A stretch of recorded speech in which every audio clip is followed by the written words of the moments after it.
Black women have been my enemy my entire life. They've been your what? My enemy. What do you mean your enemy? How old are you? 28. I was interested in marrying her. And what do you do for a living? I'm a musician and an Uber driver. What? I know. Are you serious? Are you trolling me? Ninja, No, what? I'm not. Ninja, what? Your enemy is your pocketbook. God damn. I know. Don't come here and talk about black women. I mean, are you being serious, bro? I am, but the finances is definitely something that I'm working on. No, hell no. You actually came in here to tell me that you dated a black woman who's pursuing 2 dual doctorates. I'm a PhD. And you're a goddamn Uber driver and a musician. That's not a problem, except you frame black women as your enemy. And your enemy is your inability to be productive on a serious level. See, you haven't found yourself. And if I go with what you said, your failure in relationships are justified by calling black women your enemy, instead of looking in the mirror and saying, where am I at? You said you were looking at her to be a wife, possibly. What makes you a husband? Outside, from what standpoint? Can you provide for a family? Not yet, no. Then you were dating this woman with the eye to marry her and you couldn't even provide for a family.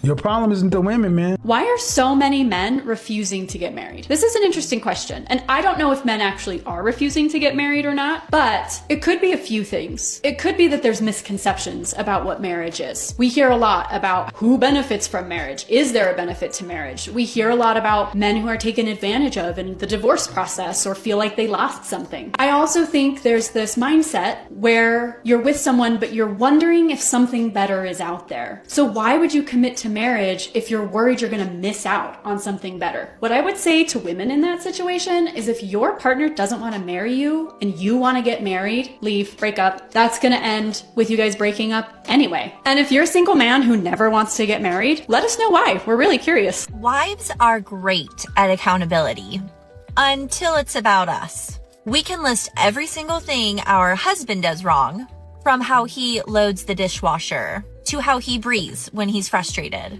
But the moment he points out something we could do better, oh no, now it's you're attacking me, or your tone was rude, or why are you being so defensive? Here's the truth. We want our husbands to grow, to lead, to listen. But that also means we have to be willing to take correction too. Marriage isn't just about who's right. It's about who's willing to take responsibility when they are wrong.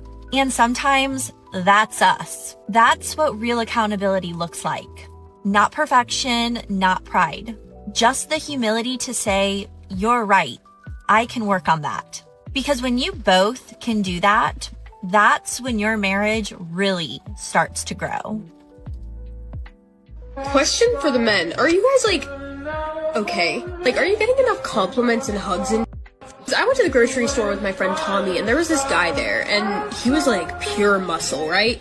Serious muscle everywhere, and he was just, strolling his cart, whatever, and he looked kind of sad. He was just loading some cleaning supplies into his cart, whatever, and my friend Tommy and I looked at each other and we're he looks amazing. But anyway, I walked up to him and I was excuse me, I just want to let you know, you look amazing, have a good day. And this man looked at me as if he had never gotten a compliment in his entire life. He didn't know what I was saying. He looked at me all confused and for a few seconds and then was thank you. Men, does anybody ever compliment you?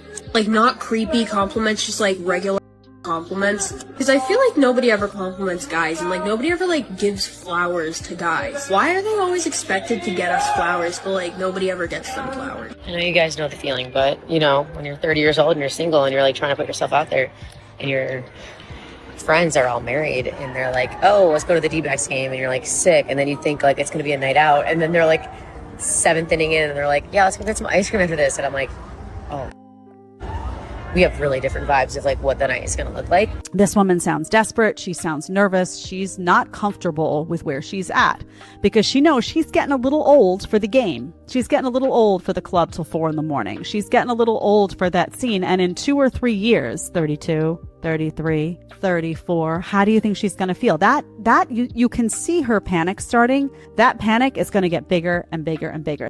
Big boys don't cry. Stand up, be a man. Take it like a man. Hold it in, suck it up.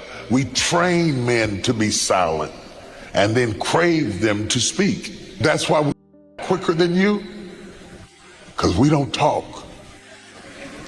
We just disappear. We internalize. We just disappear. After 41 years, about 30 years into the marriage, I realized I married my opposite to me.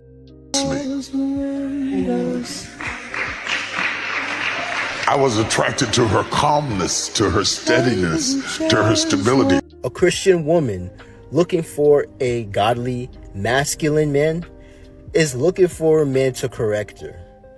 If she's not looking for correction, that's okay. You can leave her. You can dump her. Don't pursue her. Don't marry her. See, as a man of God, you specifically are called, according to the scriptures, to live above reproach, meaning that you are submitted to Christ. Your behavior is submitted to the scriptures. And as the leader in the relationship, you're called to set an example to her. But that also means that you cannot take any crap either. You cannot take any disrespect. You cannot take any negative behavior, because that eventually actually looks bad on you. It's a bad reputation on you.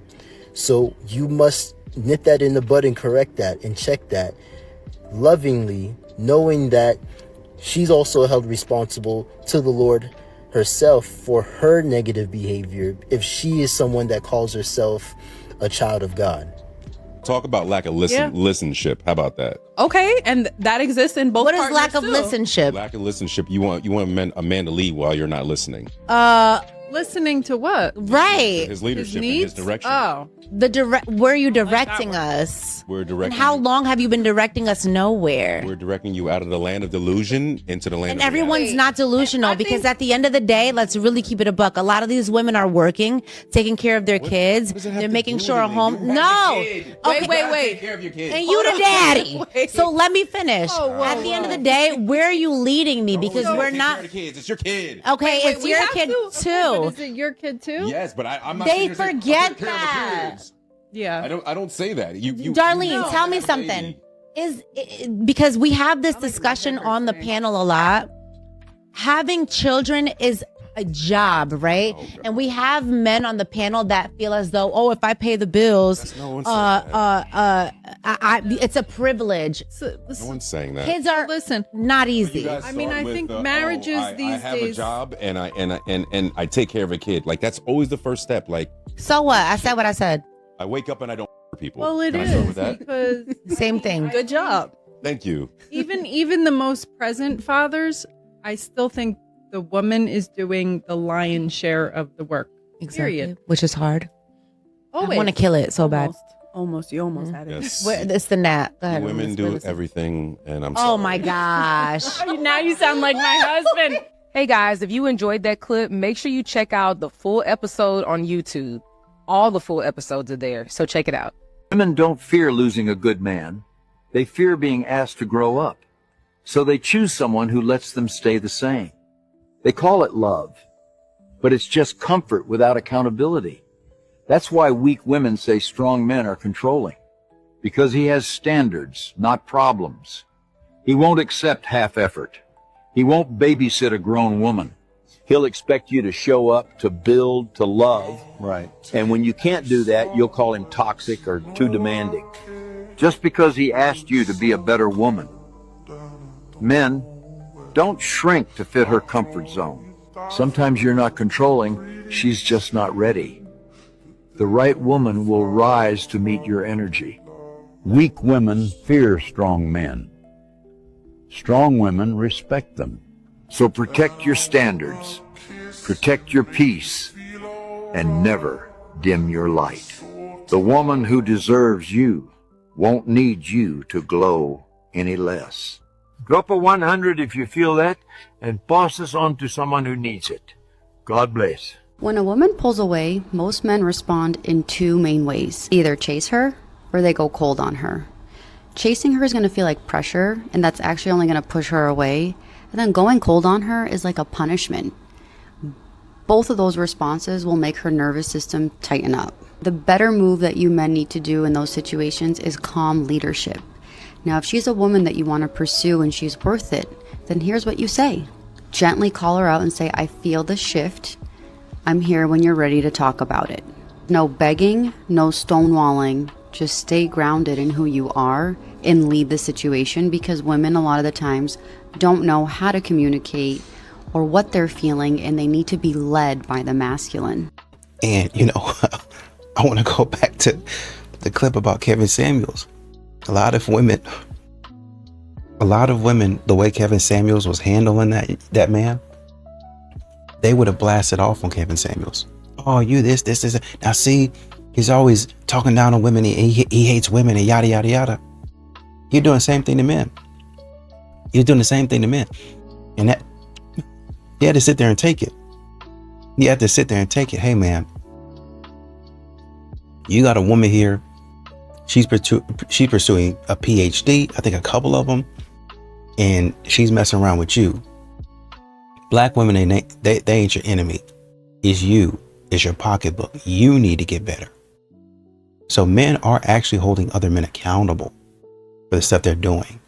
It's just men got to sit there and take it or be called a bum. I love the women that sit on this app putting on their $2,000 worth of makeup and using that as a reason why men have to pay on all the dates. Well, I don't know who's going to break it to you, Patricia. I'm sorry that it has to be somebody as fugly as me, but number one, men don't care that you wasted $2,000 to put products on your face when none of those products can hide the fact that you are ugly as on the inside, okay? When one thing that women haven't figured out about men is that you can be as pretty as you want, but if the moment you open your mouth, you're entitled, you're rude, you're bitchy, you're miserable, your looks go out the window. As somebody that's bisexual from the waist up, I can't even tell you how many times I've seen a woman and I'm like, oh my God, she's so pretty. And then she just acts like a snob and I'm like, wow, you're actually low-key kind of ugly. Men have that type of filter too. So no, just because the beauty industry and what's that word?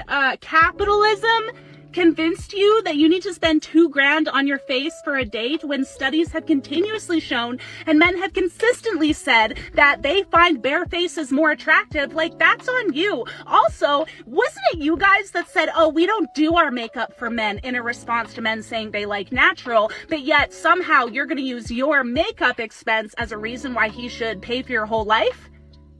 Something's not clicking. So I was talking to a male friend of mine the other day. He told me that women don't apologize and women can't be held accountable. I began to really think deeply about this idea. And one of the things that came across my mind is in the last 9 months or so of me being in my private practice, I have myself experienced many women, whether they came in as a couple or they came by themselves, they very abruptly discontinued their therapy. And I started to reflect and really think, what was going on here? I noticed that after I had to confront them. I had to bring to their attention something they were doing that wasn't contributing to the health of the relationship. They became very defensive and they stopped coming.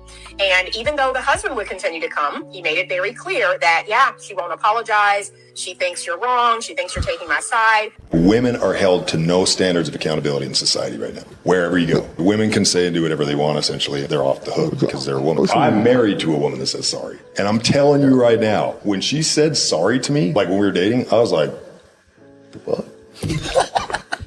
I was so surprised. And she said it over something super minor. Like it didn't even occur to me to be offended. It's like, hey, I just want to let you know that I'm so sorry the way I did that. And I was like, this woman has to be preserved. It's like that real. She has to be studied and she has to be replicated. There are a few that say sorry.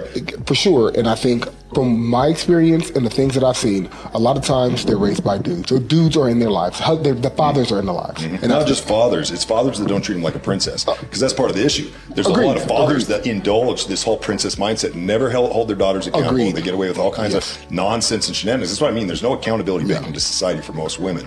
But when you have a good dad who actually is raising his daughters right, and they're respectful to men, they understand how to treat a man, that woman's worth her weight in gold in today's society. So the question is, why are there so many single people who are not interested in dating? And ladies, we got these men shook because all they hear is how much money they should be spending on these dates.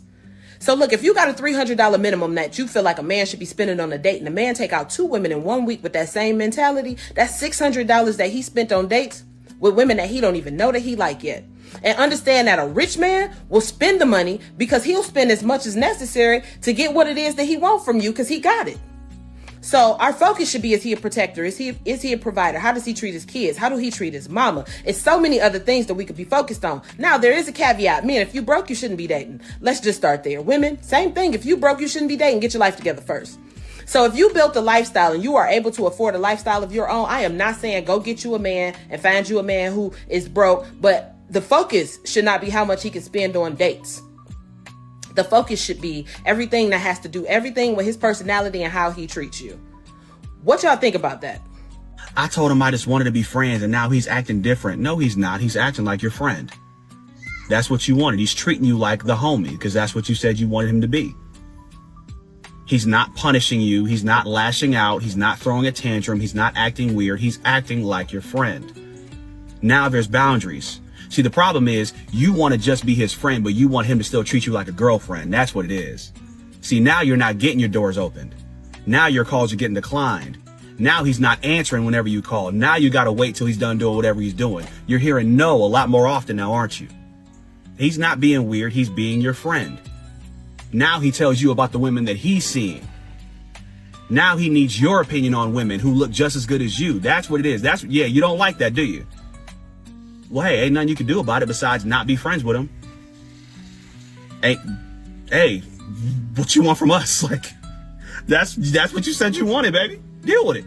The real reason why women claim that they want leaders is so they can reject you because you've now revealed your interest level.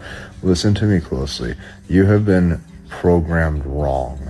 Listen, the more you sit passive and don't try to lead anything, the more you keep it super nonchalant where she can't figure you out why you're not attempting to give effort. Listen, as soon as you lead anything, let's do this, made some plans to do this. Yeah, okay. You've now revealed your interest level. And she'll claim that she wants this. She will claim that she wants you to plan more things and lead more things only so that way she gets you to open up, reveal your interest level, show that you want to see her, show that you have desire to keep meeting up with her. Also, she can one day go, fell asleep, totally forgot to reply. Yeah, I was so busy yesterday. That's how that'll go. So to all my men of caliber out there who are watching, my men who are ascending, this is what will happen to you. Recognize the pattern. You'll meet an amazing woman. She's got her shit together. She's beautiful. She's 35. And you'll say, you know what? She's telling me she wants to have a family. She wants to have kids. She wants to have something serious. And you will introduce structure into the relationship because structure is how you got far in life. You are a boss. But she will ignore all that structure. She will resist it. She'll want everything to be spontaneous. She'll push back. She'll be afraid. She won't accept your terms. She won't build for the future. She'll do everything that's the exact opposite because she's living in fear. And that fear is running her and controlling her until she is expired.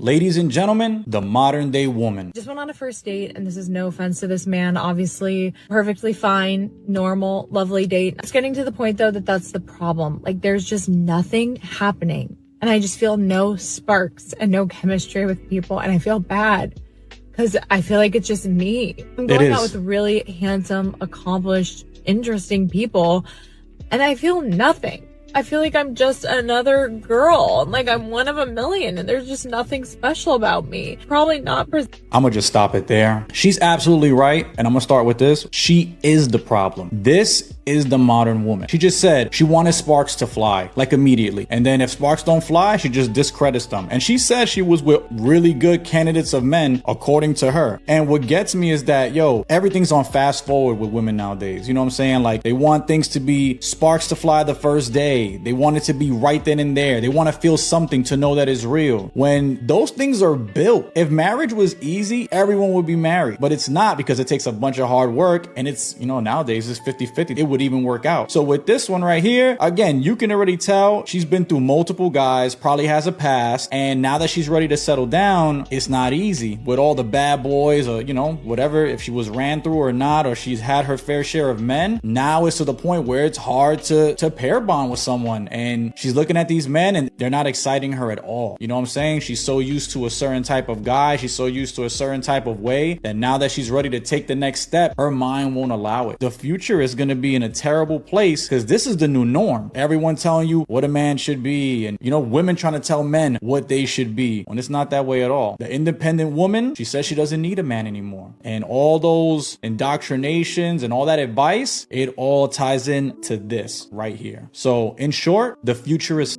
It's a tip for my man that's living by themselves. Man, at some point in our life, we realize that we all we got. We realize that we don't have nobody coming to help us. We realize that we our own backup plan. And when we finally realize that, that's when that shift happens. It's a mental shift. When you finally accept that responsibility that nobody's coming to save you, that you have to be your own savior, that's when you start making decisions faster. That's when you stop hoping. That's when you stop waiting. That's when you become very much intentional on everything that you do. You look at yourself in a different light. When you start living alone, when you finally get in isolation, you understand that it's either sink or swim. See, the moment you stop waiting to be rescued is the moment that others can rely on you as a man. See, the moment that we flip that switch in our mind, that's when our whole life changed. It's a tip for my man living by themselves. And I was listening to Lyric, and what she was talking about is very true. A lot of these modern women focus solely, I won't say solely, I'll say the majority of their focus is on the man's pocketbook. I think a woman said the prerequisite to talking to me is having a good amount of money, having a lot of money. And then after that, after we find out how much money you have, then we can talk. And it's no surprise that that woman continues to go through relationships and fail. It's no surprise. Modern women, they're not making the connection. If I'm looking for superficial stuff, then I'm going to get superficial results. Do women want to be placeholders, or do they actually want to be an actual partner? I think women volunteer to be placeholders. I would. I think it is a volunteer position that is frequently filled. Or do the men make the women placeholders? These men literally tell you, I don't want anything. I'm not looking for anything serious. And somehow the girl is like, yeah, okay. And then you start showing up every day. You start cooking for the man, cleaning for the man, helping the man, doing all these things because for the man. Maybe he will see. He told you with his words. It doesn't matter what his actions say. It doesn't matter. This man told you he does not want you. Actions speak louder than words. Actions do in fact speak louder than words, but I promise you, a man that told you with his words that he's not looking for anything, unless he asks you, majority of the time, you're a placeholder. You're good enough for right now. You're good enough until I find what I actually want. Then you get used and abused, and then you get upset about it because he went on to somebody else. Well, you shouldn't have allowed yourself to be a placeholder in the first place. I think that most women are scarred from bad decisions in their past and understand that they won't necessarily get the man that they say that they want. And so I would rather fill a place until this man leaves me for someone else. That's what I think. Not need men. They are an added bonus and fun in our life.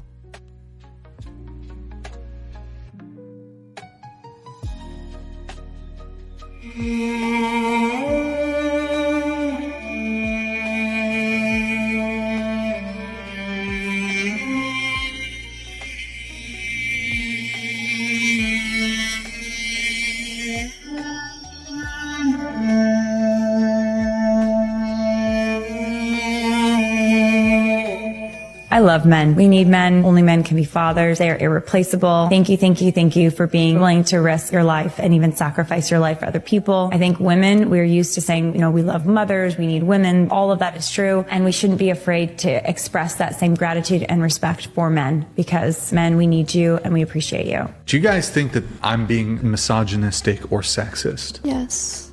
Yes? What was sexist? I feel like some points you made, as in like the cooking and the cleaning and the constant, like, you know, always being there to take care of you. I feel like that's an expectation that men hold a lot for women. And I just don't agree with that, because I feel like, wouldn't you want your woman to be independent and have her own career and make her own money so that you're not fully, but think about it. So like when women want men to pay for dates, are they being sexist? Not necessarily, no. If it's okay for women to say men should, why can't men say women should? In society, if a man says women should, that's going to be labeled with sexist, misogyny, but there's never this criticism when women say men should. The passport bros are market disruptors. They are disrupting the peace sleeve protectionism. They are breaking up the coochie cartel, if you will. Coochie cartel. Now I can't use the other word, so yeah. Okay, they're breaking it up. Black Americans had a coochie cartel. Okay. So the cultural programming is that black men must select a black woman from the United States, and if he doesn't, he's out. He hates himself. He's a lame, and so forth. The passport bros have disrupted everything.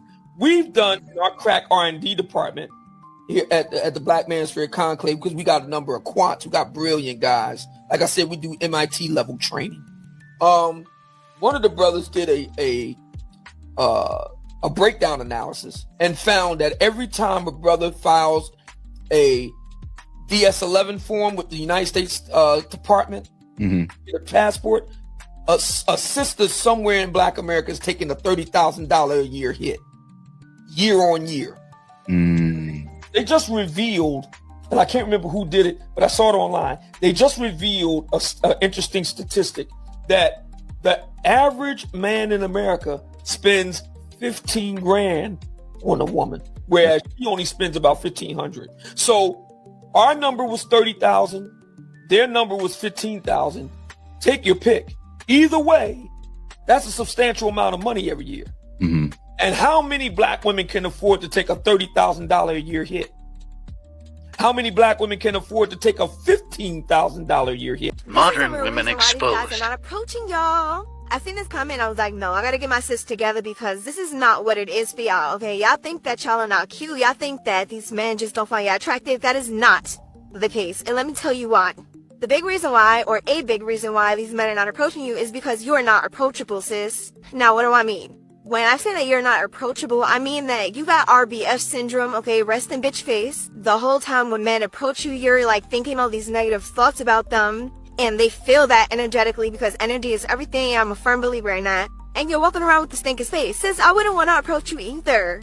Be more approachable, okay? And I'm not saying to be desperate, but give people space to come talk to you. Even if it's just as a friend, it does not hurt to smile. Crack a little smile, okay? Show a little tooth. And this is why women say, we picked the bear. We picked the bear. And he knows I'm recording him too. Because there's so many empty ellipticals, and you picked the one. Who do you think you are? Like, you have main character syndrome. Who do you seriously think you are? You're in a public gym. That means there's loads of machines that are around, and any machine can be used. What? Okay, so people can't look at you now. They can't pull out their phones. They also can't use certain pieces of kit if someone's next to them, because that's going to get you in trouble. This is dumb. This is ridiculous. Maybe he struggles with autism or some other mental health condition, which means that he likes to use the same machine every single time. You haven't thought about that. Instead, you've plastered his face online, and you've just created this narrative that doesn't even exist. Listen, if you want to use your own equipment and be in your own personal space, get your own gym. Get a home gym. You're in a public gym. This is dumb. Like, you've made yourself look really stupid. Is me refusing to ask men out on dates inherently anti-feminist? I think that's a fair question, and I think the answer is actually yes. I think if you're actively playing into gender norms and not trying to deconstruct them, then the actions you are doing are not feminist actions. To that I say, I don't think you're obligated for every action in your life to be a feminist one. For better or for worse, when it comes to just attraction, I am attracted to gender norms. I like when a man takes initiative. I like when a man asks me out. I like when a man pays for the date. I don't think it's inherently bad to want those things or to like those things or to like gender norms. But I also don't think you can say any choice I make is feminist because I'm a woman and I made the choice. That is not feminist. And sometimes I choose my personal happiness and my personal desires over what is best for women in a patriarchal society. I'd love to hear your thoughts. This is not a hill I'm on. I could be convinced otherwise. I hate when I see a man that's so fine and then I pass him and he doesn't say anything. Why would he say anything? There has to be more to this. Like when people say, oh, girls don't shoot their shot. Yes, they do. If I look at you like this, like say you walking this way and I'm walking like this, and if I look at you like this, that's me shooting my shot. Come say something. That was it? That's how some women shoot their shot? Oh dear. Now maybe I'm a little bit too old-fashioned or maybe just too practical. But I wonder if they have considered using the tried and true technique of using words to communicate, instead of expecting men to be mind readers. Might have a little more luck with that. I said that women, ultimately, we are making the choice to not keep children sometimes. And I'm saying to you, that could be true. However, what are the factors that are leading us up to do this? And you're saying... It's just women. Is this fact-based or is this your opinion? Women hold all of reproduction rights in America. Men do not hold any reproductive rights in America. So how is it men's fault?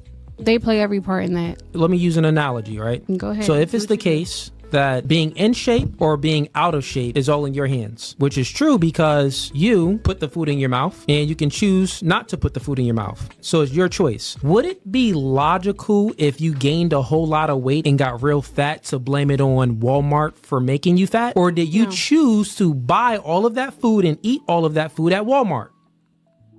That'd be all of your choice. So that analogy maps onto women holding all reproductive rights is their choice. So if a chick is fat, she fat not because of Walmart, she fat because of her choices. If a chick aborts her child, she aborted her child because of her, not because of the man.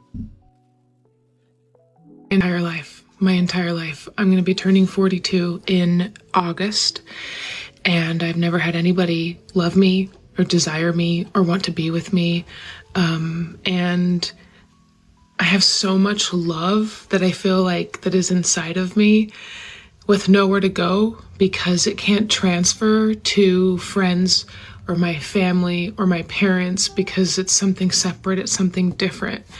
And I've gathered all of this love since I was in high school, and then it just sits there and it eats me alive sometimes. I think family court is biased against men. In my experience of handling these cases all over New York State for plus 20 years, what I've seen is they don't usually get a break with child support. When it comes to custody and visitation, if they want to prove they're the best dad in the world, they need to really prove it. And with spousal support, a lot of times, if the wife is the moneyed spouse making a boatload more money, the judges will tell you, I don't care, I'm not giving him spousal support. Yet if the roles were reversed, it would be exactly the opposite. Just not fair. There's nothing in the law to say that anything is gender specific. It should be an equal playing field. It's getting better. It's better than it used to be 20 years ago, but it's still biased. And this is the thing when he talks about men experiencing a heavy bias in the court system, in the legal system. And you think about that and how terrifying that is.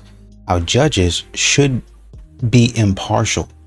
They should be able to look at the situation, look at the facts in front of them, and then say, you know what? This man is right. We need to rule in his favor. But instead, for some reason, they be influenced by crocodile tears. They be influenced by flat out lies, fabrications, can't see through it. And the man gets the short end of the stick, as usual. Like he said, it's getting better, but there is still a huge bias, which is crazy. Every time a boy calls a girl crazy, I just really can't help but wonder what he did to make her crazy.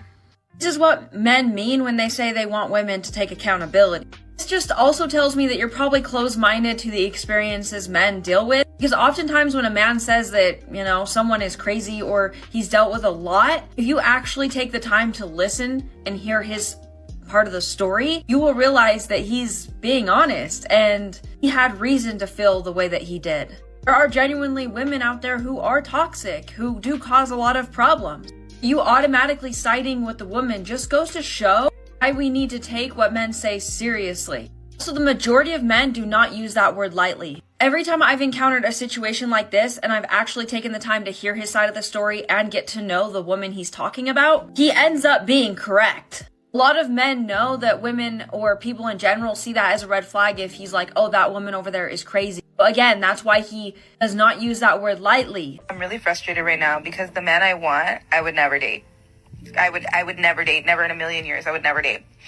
And the man that I would date couldn't come correct. Every day y'all get up on here on LeBron's internet and just say nonsense. This almost seems like an exclusively woman problem. This is almost, I'm pretty sure, an exclusively woman problem. You're saying that the man that you want to date, you would never date. Oh, let's play that back again. Because the man I want, I would never date. And the man that I would date couldn't come correct. Now, I could be wrong. What I'm hearing is the man that you want, your actual type, doesn't do the things that he's supposed to do, right? He's not good for you. And the man that you know is good for you, he just couldn't cut it. I don't think y'all like to be happy. I don't think happiness is actually something you're looking to attain, because the man that you know isn't good for you, for some reason in your mind, you still say, I want that man. He's not good for me at all. I want him. But then you got a man over here that you know would treat you right, but he don't act like the man that doesn't treat you right, so you don't want him. So, putting all that together, what is the common denominator in this issue?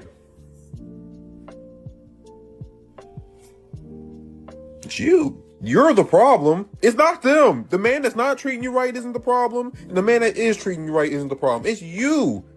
You need to heal, because I know how I would smack my homeboy if he was talking about, bro, like, this one girl, she do everything wrong, but I want her so bad. And I got this other girl over here that treats me right. She makes me food. She makes sure everything I got is in order, but she just don't do it for me. All the men collectively in the group chat will look at him like, what? What did you just say? They're more in competition with men, and that's the problem. Like, if a man buy me a designer bag, I feel like, oh, let me go out and get him them Gucci sneakers. Just to show him the things you can do for me, I can do for you too. It's not even to disrespect you, but men, they be intimidated by that. We don't need you to love us the way you want to be loved. You guys want to love us the way we show love to you. You got to find out the way I receive love. We found out the way to make you happy and make you smile and make you feel good. Don't do what the I'm doing. I don't want you to buy me nothing. I want you to go do something else to make me feel like you thought I was special. Stop going against me. Stop trying to show me you could do what I can do. Do what I need you to do to make me feel good, rather than doing what I am doing. As women, we all want to complain about, oh my gosh, I'm told to respect my husband, but what if he doesn't deserve it? Like, how whatever. But at the same time, what we don't want to acknowledge is that husbands are called to die for their wives. And I promise you, you don't deserve to be died for. Yeah. Like, I don't. I certainly don't. And yet my husband is called to do that. And that is far more scary and far more permanent and far more terrifying than my calling to respect. Yeah. But we all want to say, oh, poor me, I have to respect my husband, and that's really hard. Girlfriend, he's called to die, so zip it. Somebody that wants to be a multimillionaire like you cannot have a girlfriend. What value can a girlfriend possibly bring to my business or bring to my dream? Nothing other than distraction. Or she can make your life easier. There's nothing that a woman can do to make my life easier. 100%. She can be your supportive girlfriend who cooks for you, cleans I can for hire you, someone to takes care cook. of the house. I can hire someone to clean. I can hire someone to You take care of the don't house. get lonely, do you? Sometimes you do. But as a man, that's part of the journey. You're supposed to be able to handle yourself alone. If you cannot manage yourself to be alone, you cannot manage to become successful. You're not a feminist. Well, that's cute. Do you know what the leading cause of for women aged between 18 to 44 is? Just take a guess. Put it in the comments. It's a man you. So in this video, the lady claims that the leading cause of for women aged 18 to 44 is men.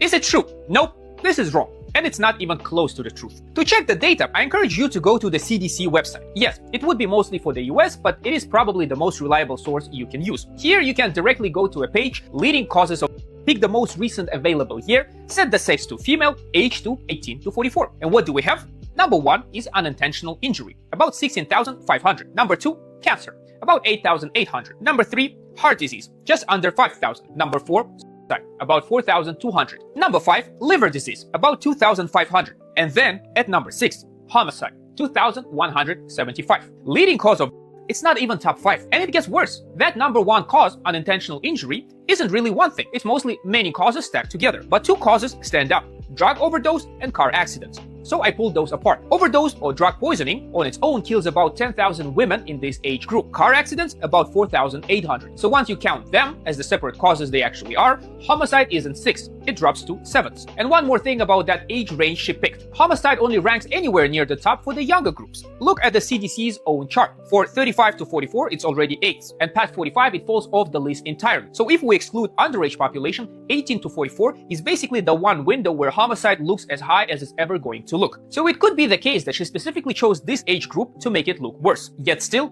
even with that, her claim still doesn't hold. So as a statement of fact, the leading cause of for women is men is just false. Now, to be fair, there is one part I'll give her. When a woman is the person who did it usually is a man. Going off federal homicide data, in cases where we know who the offender was, about 9 out of 10 women who are by a man. So if she'd said specifically that, she'd have been right. But that is not what she said. She didn't make a claim about who commits murders. She made a claim about what kills women the most and completely misrepresented it. And you may say, well, what's my problem? It is still 2,175 women we need to speak about. And for sure, 2,175 is not nothing. It is worth speaking about. But here, she specifically takes that number and misrepresents it to blame men. If she really cared about what the leading cause of is for women, she would be talking about overdosing, about heart disease, about cancer. But she didn't. Why? Because then it's much harder to directly blame men for it. I'm sure with enough imagination she could find a way to blame men for those too. But why bother when you can just twist the data and blame men directly? Because who's going to check it? Her audience will eat up any misinformation as long as it blames men. If you're waiting on him to approach you, you might be waiting there forever. Here's why. It takes 27 cues for you to give a man, for him to understand you are interested in him. The man does not understand that you just gave him eye contact and that you are interested in him and want him to come talk to you. He might think you're looking for the waiter or you're looking around for your boyfriend. Here's what you need to do. When you see a guy, first, you want to give the eye contact 3 seconds at least. Then, whenever you turn around again, you want to give him the eye contact with a nice little smile. Then number 3, this is the last one, and I guarantee you he will definitely come approach you. When you give him the last look, you want to stare at him, give him a smile, and then wave. Or you can wave him over like this. He's going to understand, oh, she's looking at me. And it's really hard out there for men nowadays because women are constantly bashing them and making them seem like freaks and perverts all the time. So a lot of men don't feel comfortable approaching women, especially at the gym or even at the bar or at a restaurant. So you got to be a little bit more open. Definitely take the lead on this one. And then when he comes and approaches you and talks with you, let him take the lead. This is why men ignore women's signals. Because at some point in a man's life, he's picked up on signals that have been coming from a woman. And then he's acted on those signals, asking her out or whatever. And then he gets hit with the, oh no, I was just being nice. I'm not interested. I was just being nice. I'm just a nice person like that. That's just like who I am. Like I'm just a nice person. Okay, but I thought those were signals. Because you know, other girls, when they're being nice, they don't do all of that. In fact, when other girls do that, usually it's because they're interested, and now I've acted on that, and now I look like an idiot. So now, anytime I think that a woman's giving me signals, I just ignore it. Because I don't want to go through that experience again. That was so embarrassing. Until a girl literally sits on my face. I'm not... Sorry, I don't know why I use that as this. That's what she does. I'm still like, maybe she's just being nice. I don't know where that came from. I'm so sorry. But like, it is true. I need a girl to really like grab my face and be like, I like you. I do see the signals. I just ignore them. I'm just like, She is acting differently from the other women, but it could be she's just friendly. She's just nice. I'm just a nice person. I'm just a good person like that. Off! Other women need to call out those women. Those women are ruining it for you. Shame them out of that kind of behavior. Because now you give off signals and then men are ignoring you and like, oh, he's not interested. He might be interested. He just doesn't want to be embarrassed. That's not good for the women either, is it? So, I don't know why my voice is so high. Like, I'm so animated and upset about this. It's really not that important. The woman brought up a very good point. Your husband is called to die for you. Well, I don't want to do this. He's called to die for you. Give up well, we have to give up our bodies. This is it. We could die on a date. And that man could die in the process of taking care of his family. Imagine that. That's a fantastic point. Because that's the point that a lot of modern women continue to throw in a man's face. Well, you know, us dating a man or us going with a man means that, you know, we could be in harm, permanent harm, forever. A man could take us out of here. Right. And there could be something that you said. So you indirectly influence his death. Because you say something to somebody else and they start putting their hands on you. And now that's my girl. I got to come over there and defend her. And somebody pull out something on him and let him have it. And now you sitting in wherever you at, holding them, crying, talking about, no, not my baby, yada, yada, yada. You did that. And now you sitting at the funeral crying and having had people hold you on both sides and from your front and from your back. And, oh, I just need somebody I can't understand, yada, yada, yada. That's because of you. That man had to sacrifice his life because you couldn't be quiet. But they're never going to talk. Well, how often is that going to happen? Exactly. How often is it going to happen that you have to risk your life to go out on a date? Exactly.